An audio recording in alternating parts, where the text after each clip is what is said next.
The Brabus is also available now for the Smart in the new generation. So Smart fortwo and also Smart forfour will be today in the Brabus version on Autogefühl, your #1 resource for in-depth car reviews and your #1 community to discuss cars.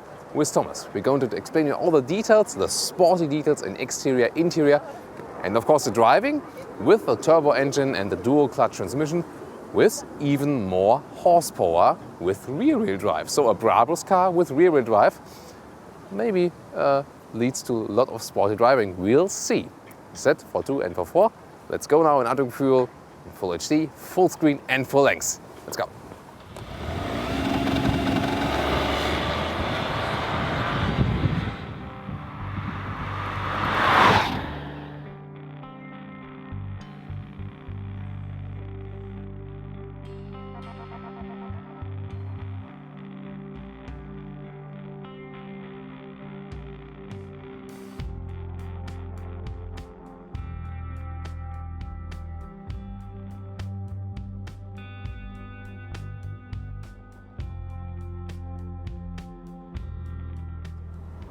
Let's start here in the front with the fortwo. The Brabus version has those strong lower bumpers and a special Brabus logo that already gives a stronger appearance in the front.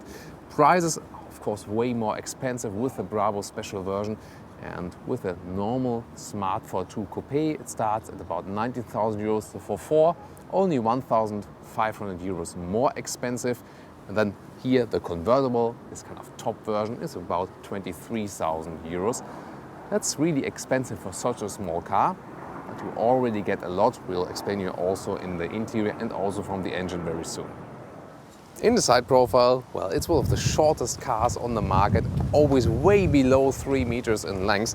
That's really special. That's why here we cannot just park parallel, but even just straight. That's really interesting always. Also interesting with the Brabus rims, because here we got 16-inch in the front and 17 in the rear. So the car stands a little bit towards the front. That always gives a sporty experience. Special color also, Brabus tailor-made with a matte silver look. I'm not this silver guy, with car colors, but in the matte style, I think it's quite nice. We left these sidebars on so far. We'll also soon show you with the convertible how to remove them again. That's always a funny process, I can promise you. But so you also get an impression how the coupe in general looks like. We picked the convertible here today as our main car because we have sun today, and that promises even more fun. And soon we'll also give you the comparison to the exterior of the forfour. So I'll make a freeway for another look completely at the side profile. And in the rear, maybe you have already seen that the car sits a little bit lower, 10 millimeters lower. That also is seen in the rear, especially with this diffuser and the 2 exhaust pipes. Let's also test the sound very soon. I'm really looking forward to that. And also pay attention when we soon show you the forfour version. That one will look even more massive in the rear. And now, as promised, let's also compare the Smart forfour. In the front, it's pretty much the same in the Brabus version. You have the Brabus logo here. And if you look directly to the front, you wouldn't even see a difference to the fortwo. Also with a stronger bumper in the lower part. The side profile will be different. So in the side profile, this car, the forfour, is of course longer because it has more space inside. And also look at the rims, whereas we had 16 and 17. Here we have both front and rear 17-inch, so there's not this difference. And overall, of course, it looks more massive, but has of course those resemblances to the fortwo as well. It's the exclusive line here, saying here it's about 3,000 euros extra. More about that, of course, in the interior. Those are the most changes, and you can already see here, it's not a convertible really, but you have a big panoramic roof with cloth also in the forfour, so you can make it kind of half convertible. The rear of the forfour is really different because here from this lower area, from the rear bumpers, it's really massive in comparison to the fortwo. So here you have a really big sporty appearance in the rear. Also again with this dual exhaust, and well, it doesn't really look like a small car from the rear. And a clever detail, the rear view camera is here in the forfour, integrated in the Smart logo.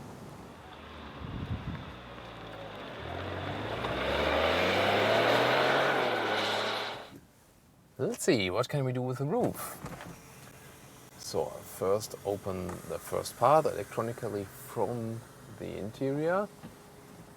Then the first step ends right there. Then if I press the button again, this is then the second step to let even more air in. And now I get outside. And this position was already nice in general, because this, doesn't let so much more wind in there. And then you have to press this button here and remove the first part. And the same you would just do at the other side. And I mean, it's not that hard if you get some practice. And you also find the button a little bit faster.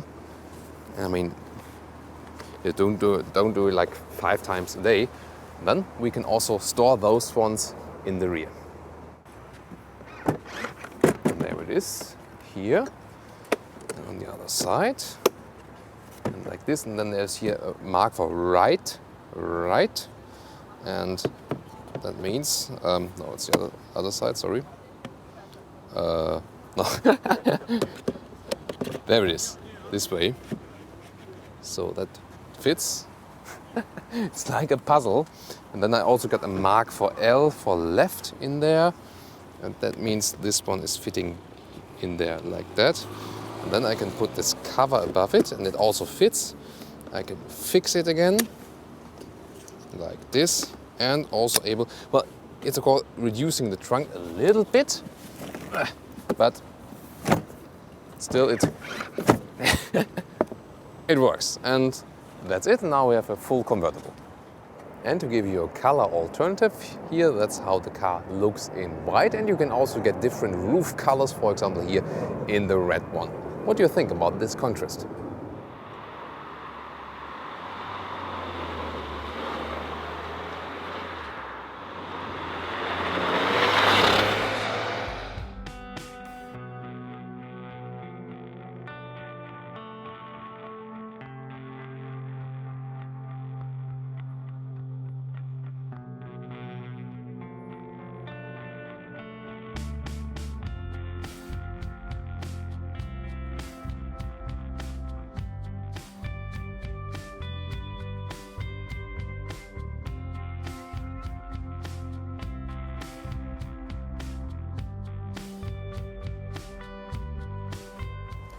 This is the key, more Renault stylish, and we know this is a cooperation with Renault and Daimler, as the Renault Twingo is also kind of basically the smart 4four, just a little bit cheaper.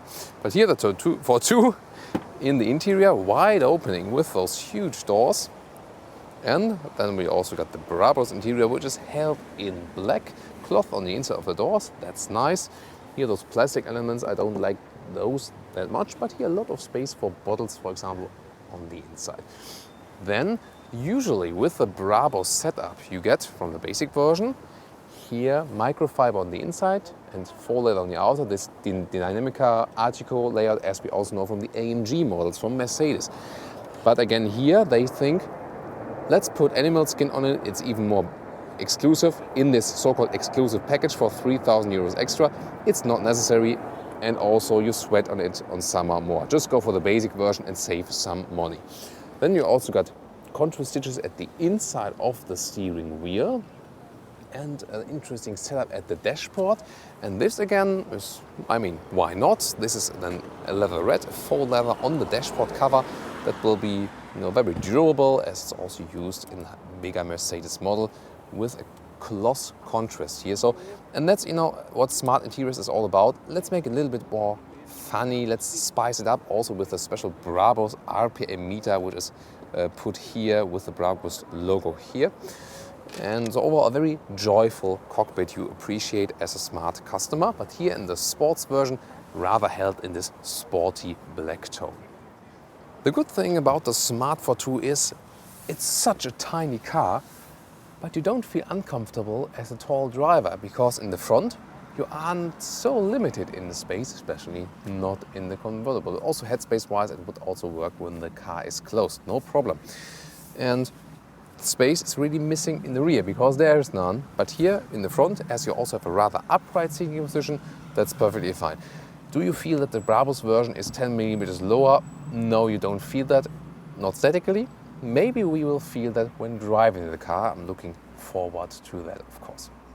The steering wheel is rather compact and has this command line, almost reminds us, of Ferrari commands on the steering wheel with the round buttons here. It's for the limiter, speed limiter, for example, or for the cruise control, resume and so on, volume, and for controlling the menu in the middle part. Steering wheel, you cannot pull it towards you or far away, but just higher and lower, that's kind of it. And you also have a combination with the dual clutch transmission we have here in this vehicle, shifting pedals right there. Instruments, they are really funny. The speed is around there, and in the middle one we have a small digital screen where you can check the consumption and stuff. You see here, for example, for those last reports, 10 liters on 1 kilometer. Wow, for such a small car is really a lot. We'll test it again when we drive the car, of course. But with this car, you also maybe want to hit the throttle a little bit. The lower unit here, you see there's a illumination strip right here for the ambient light, not so well to see in daylight, of course. And there's also a storage space, a hidden one there. 2 beverage holders, rather small ones. Control for the convertible top, and then this is here the DCT, dual clutch transmission shifting lever. And you can also switch to eco or sport mode at the left side. And then there's this climate unit. A funny system, because from here it's magnifying glass where you can see the temperature. Then everything is kept simple for the vents, and more or less vent and AC on and off, all from a pretty solid quality. It's not really premium, but it's solid.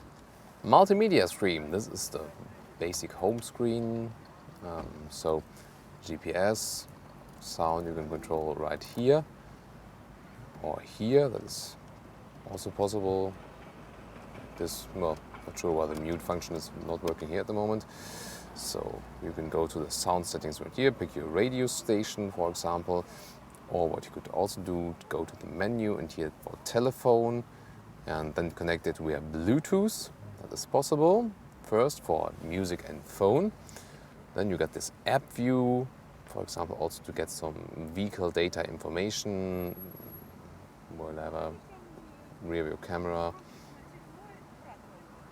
You can set the settings for the rear view camera, for example. Here we can see it. Some people walking by. It's nice. I can also put the real rear view camera in when I put it in reverse gear.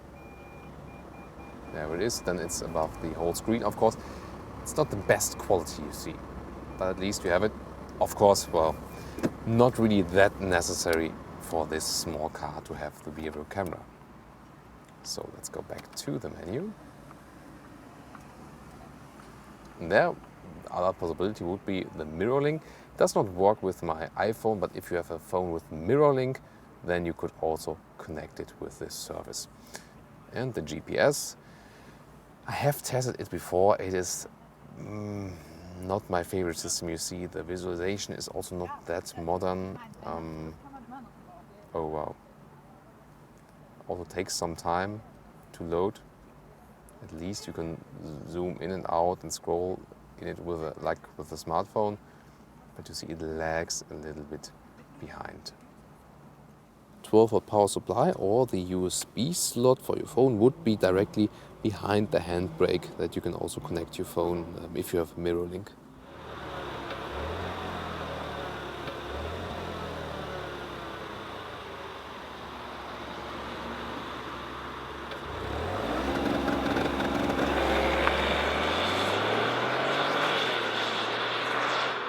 What about the trunk or the boot? You see, I still got the convertible tops mounted there. Here, this is bad because you get easily some scratches on this area. And I want to show you that you can really get some big luggage in there. It is possible, of course, also limited. And I've put the convertible one step up, because when it's put one step up, then you can also use two handles at both sides and then flip up the convertible top, and then you have more space to load in or out some stuff right here. That's it. And a clear look at the trunk, which is at the moment a little bit limited by this big JBL speakers. And this is here for security, that nothing is coming through the interior. But if you want to load some longer things, you could also remove that and have it straight through the interior. And so that is possible as well. And what else is interesting is what is beneath this cover. Because here, well, it's always, a hassle to do it because you have to remove so much. And first of all, this whole cover, even here, the speakers, and so it gets really interesting. Thomas Mechanic, you have to remove the speaker in the top part. Then it's still connected with the cable. You have to unplug the cable. There it is, the JBL speaker, which is optionally, of course. Then you can remove this whole lid here, put it up, and then it takes some effort because they're really tight here, those screws. Wow, they're extremely tight this time. Wow, I think I have to work on that first, or maybe with some tool. Last time they weren't that tight. Let's see if I can get those opened. So I really tried very hard today, but obviously have such a Newton meter of torque for the screws. Must have been done with a tool. Last time they were really more loose. If you want to see how the engine looks like, because the layout will be the same, then check out our other smart fortwo review, for example, from the convertible. There I showed the engine. However, talking about the engine details, here we now got 109 horsepower for this very light car. It's 19 horsepower more than with the usual version of the 0.9 liter turbo engine. They are from basic version, naturally aspirated engines available with 1 liter, and then this turbo version we've already seen in our latest review. Here then again, 19 horsepower more in the Brabus version, and that means 1 second less acceleration from 0 to 100 kilometers or 0 to 60 miles an hour. That is then for here 9.5 seconds. But even more important for the Smart is the acceleration 0 to 50. That is really great with such a light car. So at the first few meters, you can out-accelerate almost any big sports car. Then, of course, at the Autobahn will catch you.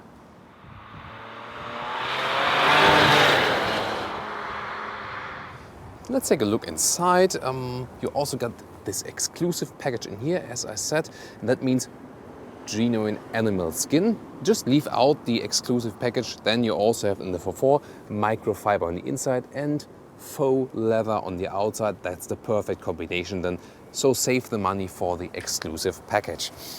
When we get inside, seating position is pretty much the same than in the fortwo. The big difference is really in the rear. We will show you that very soon. And this panoramic roof, it's nice because it's really huge for still such a small car.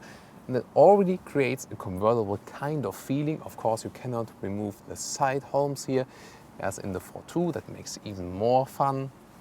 But here, already, it's not that much more expensive, the forfour, and there you get, of course, more car. Unless you want less car on purpose, of course.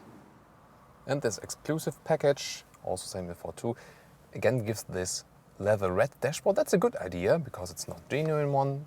It looks very classy, and also leather red is used in the S-Class even. So that you can do, but with the seats you could do the same basically. And the special gauges here, the Brabus gauges again in the forfour. It looks a little bit attached, but also cool to have an RPM meter in the Smart. And let's get in the rear. This is of course the big advantage. And see here, it is 90 degrees, the doors are opening, so you can get in easily. And I got the seat as I would be driving. Well, there is not too much space for tall people in the rear.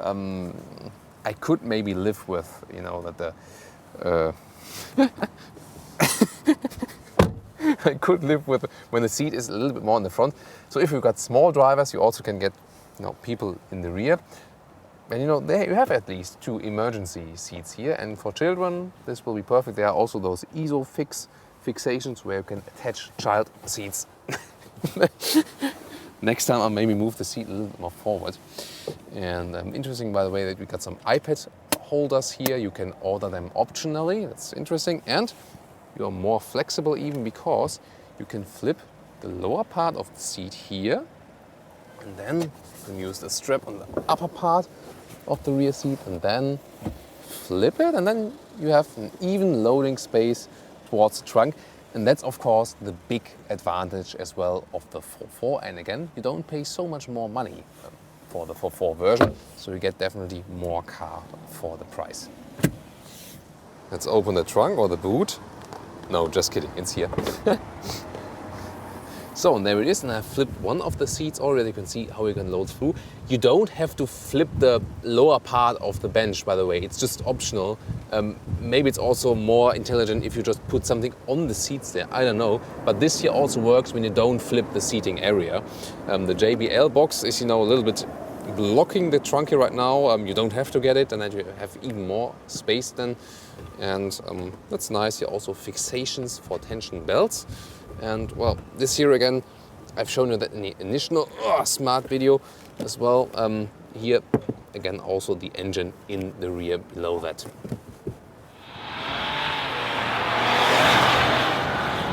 Let's start our test ride. See how this one here differs from the normal turbo engine we've driven earlier this year. Let's see what the Brabus can really bring us here. So there it is. Do you also hear that the sound is different from the inside? Let's turn down the vents that we just hear the sound.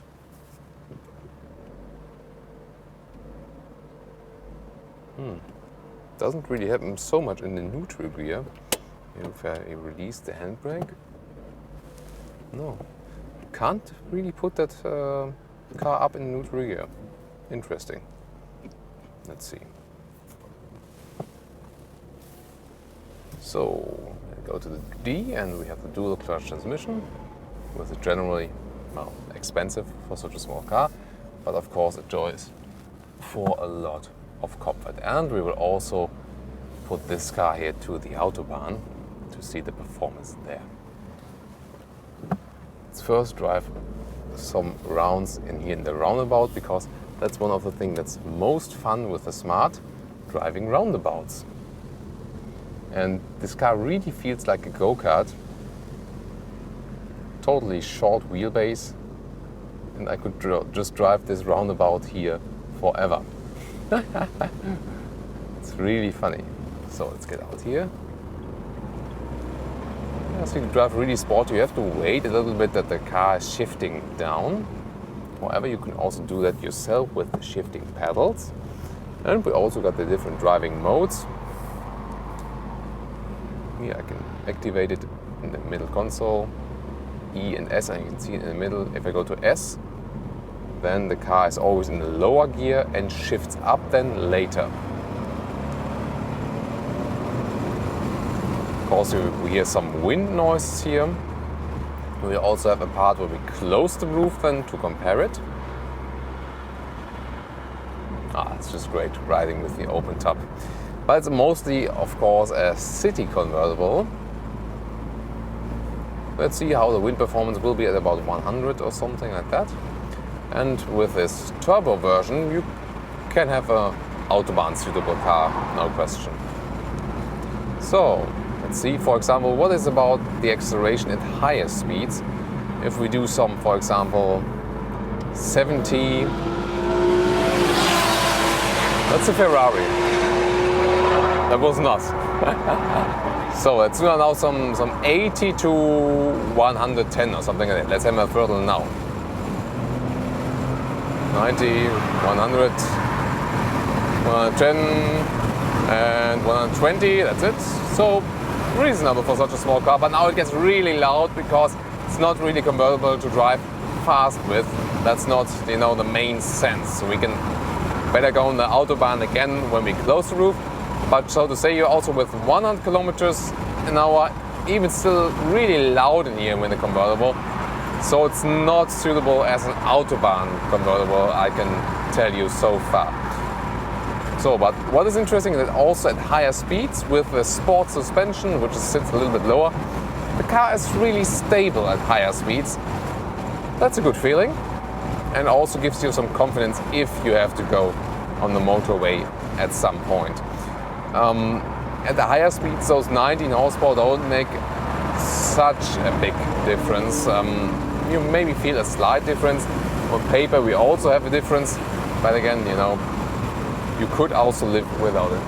There's some wind noise, especially from the rear, but we can also see when we put down the last part of the convertible roof. That's maybe even better. Yeah, that's even better. You maybe also heard that, so also a tip from us. Put the convertible roof all the way down, then we also have a better wind feature in here. Really way more silent. That is, by the way, the assistance system, the protection they don't run off the road, the lane keeping assist, you get an acoustic warning for that. Here now with the roof down, we can drive with 100 kilometers an hour more silently. That's no problem. Let's go. See, 110. Yeah, that's more, it's, you know, that's better here now, definitely. But we go off the motorway, as with over 110, it also gets loud here. Here also a good test when going off the motorway. Now also a fast corner, testing the performance here of the car, hammering the brakes, going to the right part. That's a lot of fun, and also good brake performance. You know, we just have brake test in the front. Here again, acceleration. Let's see, 15, and let's hammer the throttle. Let's go. And 60. Yeah, again, for such a small car, nice. Especially the acceleration from standstill. That really goes very fast, as I said earlier, and really satisfied with that. That is really creating a lot of driving fun, especially inside the city. Some right-left testing here. You see this go-kart handling, a direct steering wheel. All of your commands are directly transported onto the road. That accounts for this fun go-kart feeling you have in the Smart. And so, from the sound-wise, let's see if we can. In the neutral gear, goes not, it doesn't go over 2000. I'm not sure why they did that. So, going to D again. Yeah, you hear a difference, especially when you got the top opened, a little bit more rumbling from the exhaust, and also when the shifting is taking place, then you hear the difference in the Brabus version. Here, as I said earlier, you can also use the shifting pedals on your own. Spontaneous decisions are also possible with that car, shifting down, going left side, maybe shifting down again, second gear, shifting up. There you can go for some sportier feelings. And you always want to go right and left with the car because it's so much fun. That's a really great feeling, definitely. Here again, that you can also hear when I'm shifting down, third gear, second gear. Especially when shifting down, we hear more from the exhaust as usual. And I mean, if you're not a friend of this sporty sound, it can also be rather annoying a little bit, because if you rather want it silent, then you probably should not go for the Brabus version, because you hear this growling a little bit of the exhaust all the time, definitely. Here again, going off some bumps, there you feel that is the sport suspension. That would be softer than with a normal ride. Or for example here, going over some bumps, yeah, then they blop blop, feel that the stiffer suspension. However, in general, it's still totally suitable for everyday riding, so I wouldn't have a big problem with it. I think it's still a good compromise between comfort and sporty ride. You don't have to be afraid that the lower back gets punished by this suspension all the time. By the way, when standing still in the sport mode, we can also go to the eco mode. That doesn't make any difference. See, that I was criticizing in the review earlier. When you're standing still and you have the car in gear, everything is shaking a little bit. Also here at the steering wheel. When you're neutral, doesn't change too much. See, the whole steering wheel is shaking. Not sure if this is really necessary. Let's go on again. You can go really slowly as for normal Smart. But at all times, you can just hammer it. really a lot of fun because you feel there's hardly any weight of the car, and it's a little bit the same feeling like you know, in some other smaller roadsters. Here you sit higher, of course, but in general you can really have a lot of powerful engines. But if you have just less weight, it always accounts for different driving feeling, and I do prefer the driving feeling with less weight because you have definitely more agility in here.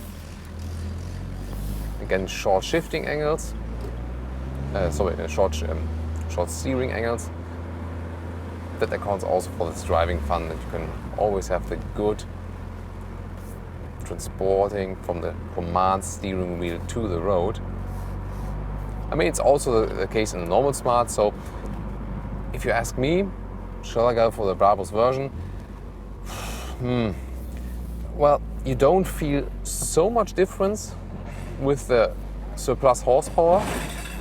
The exhaust, well, from the inside I really have to say it's rather annoying than pleasing. So I would go with the turbo engine because it's more fun. Also the dual clutch transmission is fun and also relaxes you when city driving.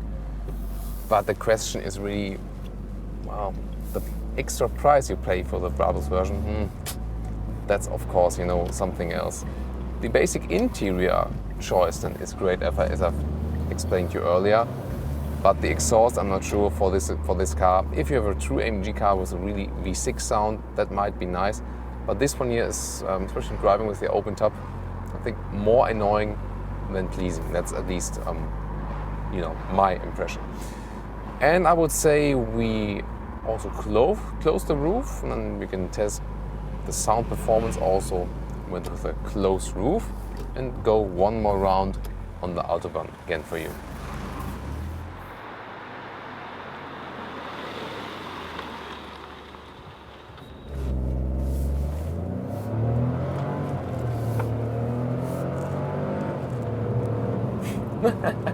Welcome to our next Autobahn part.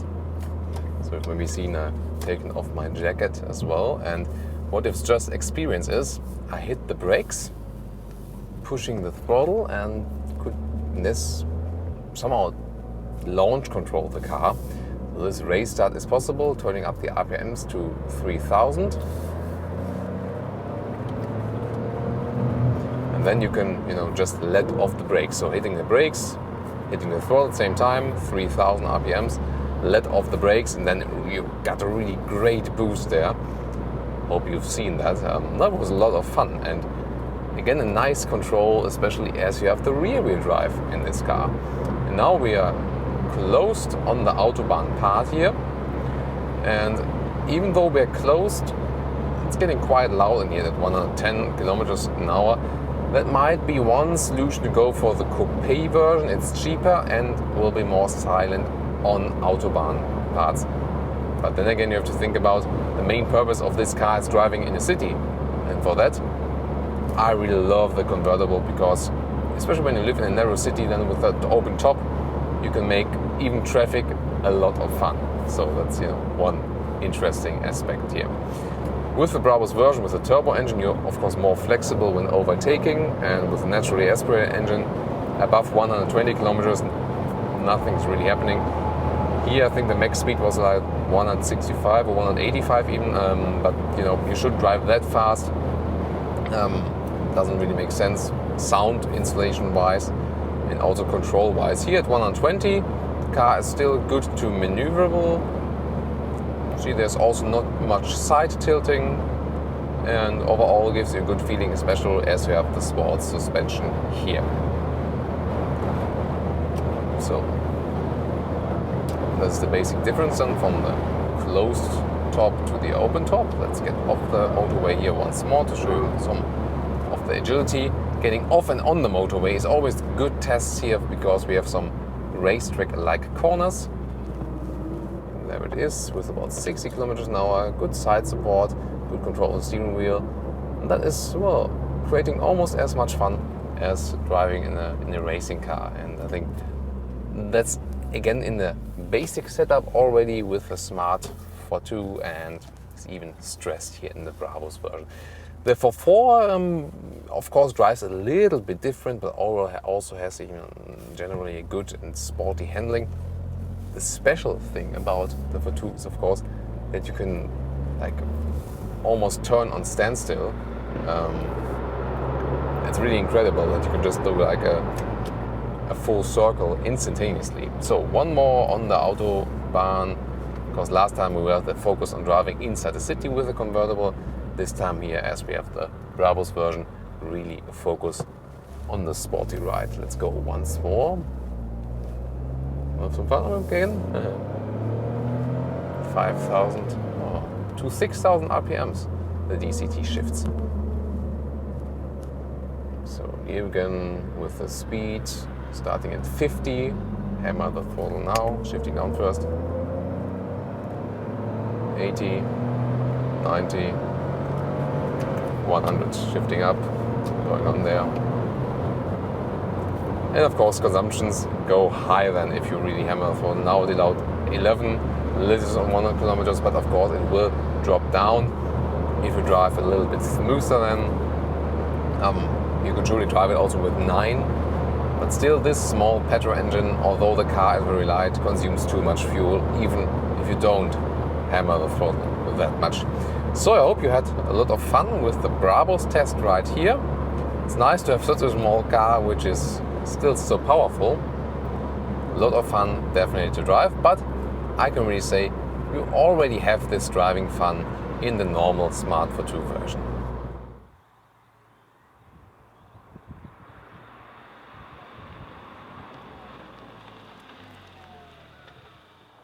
And now the conclusion, the new Smart Brabus. So overall, do you really need so much horsepower in such a small car?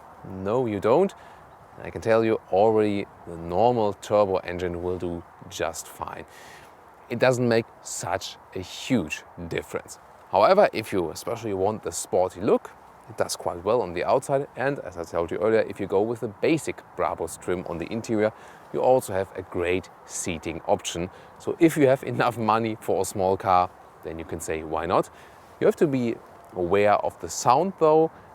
For sporty sporty freaks, it will be surely nice, but in this car, to me, it was rather annoying to have this small rolling sound. From the outside, maybe it's great, but already when you're sitting on the inside, you cannot really switch it off, so you hear it all the time. You have to be aware of that, of course.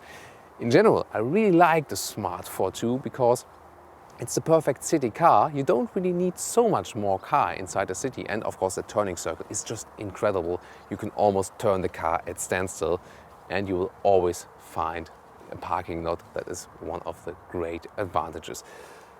It's not really such a premium attitude, but overall the interior quality is solid, good performance, and we got this Brabus extra style details we got there.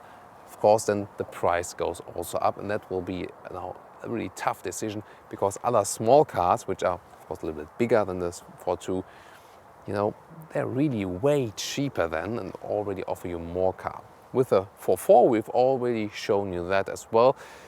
Just about 1,500 euros extra in price, and you get those additional seats. So price performance wise, it's good. But the main customer group for the Smart here really demands this short car. Therefore, this one will also still be the best seller. And I will really recommend you go for the convertible. You will have so much fun with it. Looking forward to your opinion for the Brabus version and the Smart forfour in general. And I hope you'll also join us for our next Autogefühl episode. And don't forget, if you really want to see the engine, to check out our other forfour convertible review. We will link it in the video description. Great impressions from from Spain in there with open top riding as well. Thank you again for watching. Join us next time with Thomas and Autogefühl.